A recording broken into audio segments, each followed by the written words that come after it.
الله لطيف بعباده يرزق من يشاء وهو القوي العزيز. من كان يريد حرث الآخرة نزل له في حرثه ومن كان يريد حرث الدنيا نؤته منها وما له في الآخرة من نصيب. Ndugu Islam, awala ni kumshukuru Allah subhanahu wa ta'ala, tukiwa leo katika tarehe mosi ya mwezi wa Dhulhijja, miongoni mwa masiku matukufu aliyoyatukuza Allah subhanahu wa ta'ala. Ni shukran sana, na tukimtakia rehma na amani kipenzi chetu mtume wetu Muhammad sallallahu alayhi wasallam, pamoja na ali zake na ashabil kirami kwa jumla. Kwa dakika chache hizi tulizonazo, ningependa kutoa nasaha ili tuweze kufaidika, tuwe miongoni mwa wale ambao kwamba tutakuwa ni wenye kujiwekea mikakati katika masiku matukufu haya tulionayo, masiku 10 ya mwanzo wa mwezi mtukufu wa Dhulhijja, ambao ndio tumeanza leo, siku ya Jumatatu. Ni muhimu kama tunavyoelewa ya kwamba Muislamu kuelewa hizi musimu, yani tuseme kwa upande mwingine tunaweza kusema ni season, kwamba wewe uelewe kama Muislamu uko katika musimu gani. Musimu wa Ramadhani uweze kujitahidi na yale ya umuhimu katika mwezi ule mtukufu wa Ramadhani. Kwa sababu gani? Kwa sababu ajiri imewekwa na nyongeza zilizo kubwa sana. Kwa mfano, swala moja ya faradhi inakuwa swala 70 za faradhi, sunna inakuwa faradhi. Kwa hiyo ule ni msimu muhimu ambao Muislamu aweze kuelewa na asipoteze muda. Yani mfano, hata swala moja ya faradhi haifai kwake kumpita tena kwa jamaa, ili afaidike na zile fadhila ambazo ziko ndani yake. Msimu mwingine ni kama huu wa masiku 10 matukufu ya Dhulhijja. Mingine ni yale masiku 10 ya mwisho ya mwezi mtukufu wa Ramadhani. Kwa hiyo ala kulli hal Muislamu aweze kujiwekea kwamba niko wakati gani na kuna umuhimu gani, na mimi natakikana niongeze juhudi kiasi gani. Kwa hiyo tukiwa tu katika masiku 10 haya kwa haraka kuweza kufaidika, ni kwamba ni masiku yaliyotukuzwa, masiku yanayotambulika. Allah subhanahu wa ta'ala alipoapa nayo akisema wal fajri wa layalin ashr. Haya masiku 10 ndio anayotaja Allah subhanahu wa ta'ala kwa ule utukufu wake. Kwetu sisi Waislamu tutakana tufanye nini katika masiku haya? Ya kufanya ni mengi, ila ni kwamba yafanywa katika hao masiku mengine, lakini masiku haya inakuwa yani uweke yani takhsis, yani haswatan ujipange. Mfano, swala za faradhi zisikupite, swala za sunna zisikupite, qiyamul layli zile, kusoma Qur'ani, kufanya wingi wa istighfar na kuleta takbirati. Huu ndio wakati wake muhimu sana. Lakini mimi kwa saa hii naona tutazama zaidi katika sunna tukufu, sunna ya kuchinja. Sunna ya kuchinja ni sunna muhimu Muislamu aweze kuweza kujitahidi kuifanya iwapo Mwenyezi Mungu amemwezesha. Na ni mtu kujipinda. Unajua kila jambo la kheri ni wewe ujipinde. Lakini ukisema mimi siwezi, sina uwezo, basi kila siku hakuna ambalo wewe utaweza kulifanya. Lakini jipinde. Tutatoa mfano kila wakati. Ni mtu tu kutaka kwake, na mengine huwa yeye mwenyewe hajitahidi.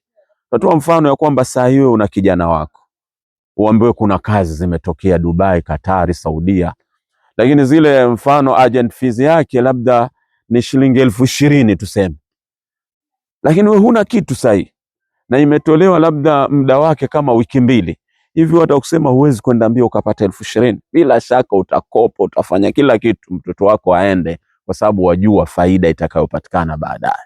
Kwa hiyo vile vile tuangalieni faida itakayopatikana baada ya ile juhudi yako ya kujipinda katika masiku haya kufanya mambo ya khairi, likiongozwa na hili ambalo twalizungumzia, swala la kuchinja. Tuseme sina tu shilingi 7,000, 8, hata ziwe 10, lakini kwa kuzingatia ule utukufu na ile sunna ambayo ni bora zaidi wewe kuifanya, ambao faida yake utaiona, Hii ni katika ukumbusho wetu wa baba yetu Ibrahimu alayhi salam, wakati alivyokuwa anataka kufanya nini? Kutekeleza ile amri ambayo Mwenyezi Mungu alimwamrisha, kisa maarufu ya kwamba yeye aweze kumchinja mtoto wake Ismail. Na wewe Muislamu ukilifanya hili, umehuisha sunna kubwa ya manabii watukufu waliotangulia, na ndani yake mna faida kubwa sana. Ndio maana tukatanguliza hii aya tukufu katika suratu Shura aya 19, Allah subhanahu wa ta'ala kwanza akianza na sifa zake, miongoni mwa sifa zake tukufu akisema, Allahu latifun biibadihi yarzuqu man yasha wa huwa alqawiyul aziz.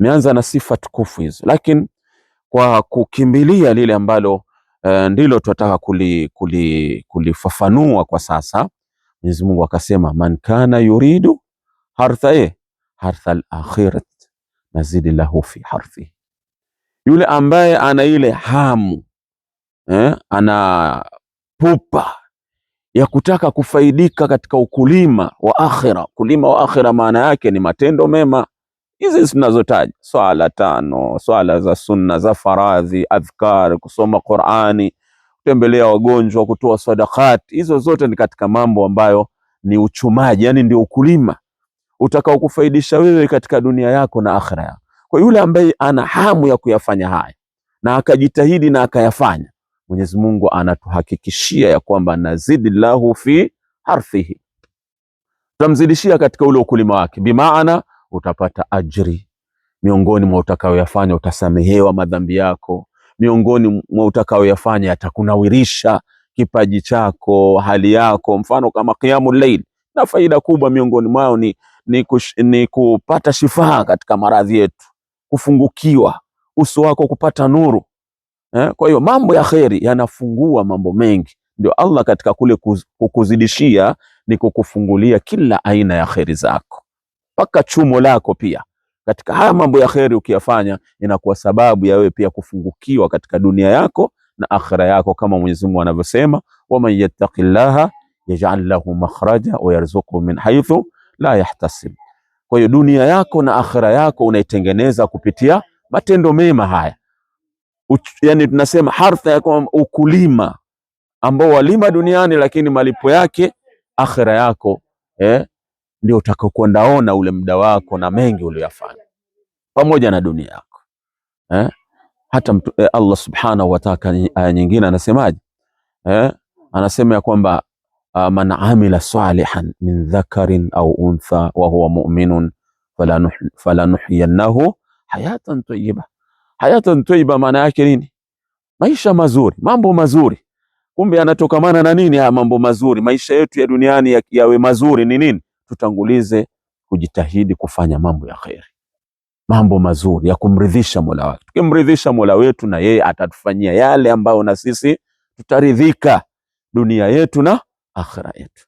Lakini hili tusipolizingatia, tukazama katika yale mengine ya dunia na kujisahau mpaka swala zetu, mtu amelala alfajiri, watu wanaswali, hajali, haoni kwamba ni kosa, amezama na dunia yake. Mwenyezi Mungu anasema, na yule anaitaka dunia yake, yani yeye kukicha ni dunia, anasema ya kwamba tutampa lakini kidogo katika hiyo dunia anayoikimbilia, lakini aelewe ya kwamba wama lahu fil akhirati min nasib, kesho akhira hana fungu.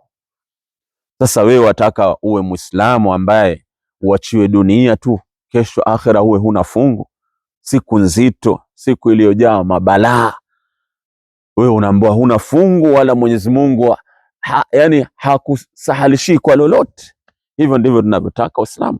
Kwa hiyo nasaha zetu ni kwamba tukimbilieni masiku haya matukufu kwa kufanya mengi ya kheri, na kujiepusha sana na kufanya madhambi, kama aya nyingine ilivyokuja katika masiku haya matukufu, msizidhulumu nafsi zenu.